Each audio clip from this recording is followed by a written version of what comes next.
So let's start with these questions. What I'd like you to do, Allie, is look at these two numbers and circle whichever one you think is bigger, or write an equal sign if you think they're the same. Okay. Okay? Should I just circle the denominator? Or You can circle the whole number. That's Okay. fine.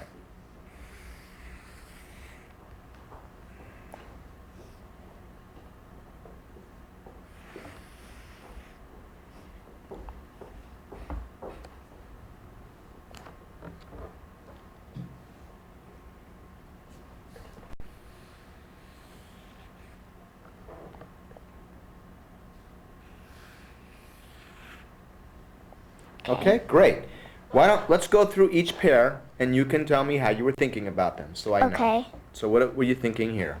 Well, I kind of messed up. I was thinking 1/3 more likely that's bigger, because if you change the digit down more 3, and then if it was 1, 1, then it would equal to 1.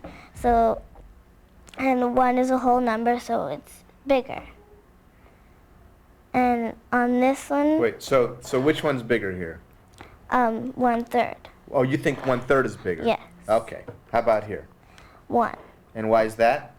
I thought 1 was bigger because it's a whole number, Ah, and it's just one group of just a one number. okay.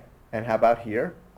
I chose 1/2 because if you change the denominator to 1, just one digit lower, then it would equal to 1, and 1 is a whole number, so. Okay. And how about here?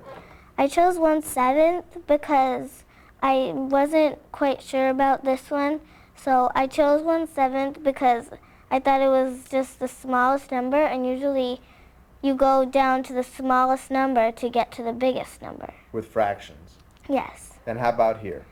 I chose 1/2 because it's like 1/2 in this picture. It's like I could just change the bottom number one more digit, and it would be 1. I see. How about if I gave you this then?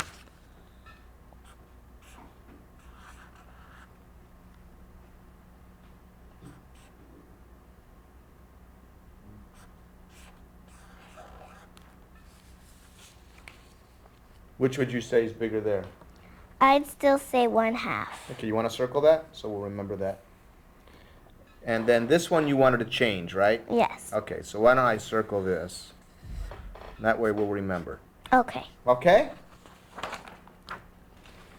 Okay, now these are two numbers. Sometimes we call this a mixed number, and sometimes we call this an improper fraction. Okay. Have you heard that before? Yeah. Okay. So what I'd like to know is, can you write this mixed number as an improper fraction? Okay.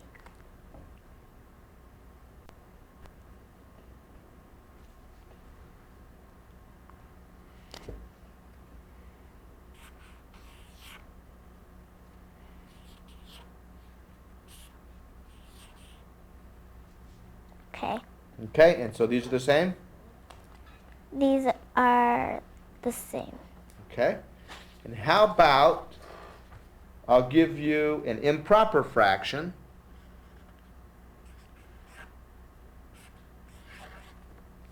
And you can write that as a mixed fraction. Up next. Okay. So you want to write it so it looks something like that.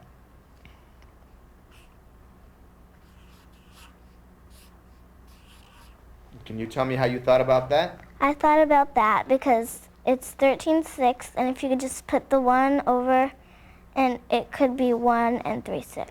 Okay.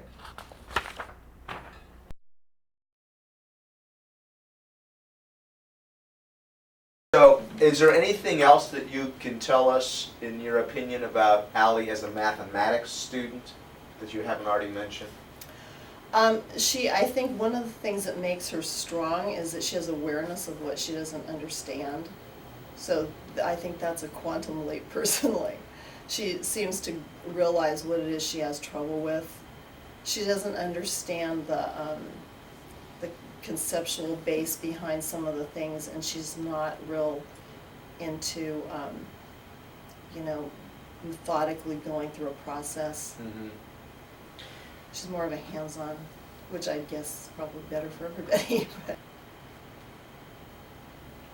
So that this topic is fractions, and Mhm. if there's anything you can say about what you did with fractions in your class, or just to set the stage, it would be helpful to hear.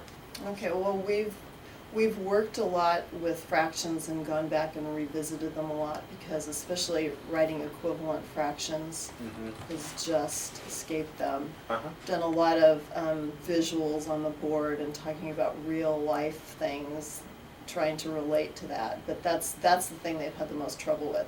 When they got to multiplying and dividing fractions and everything, they thought that was really a piece of cake. But then when they went back to revisit the fractions and trying to add and subtract fractions, that they had to write equivalents where they were, you know, again, still not seeing that there was a connection really.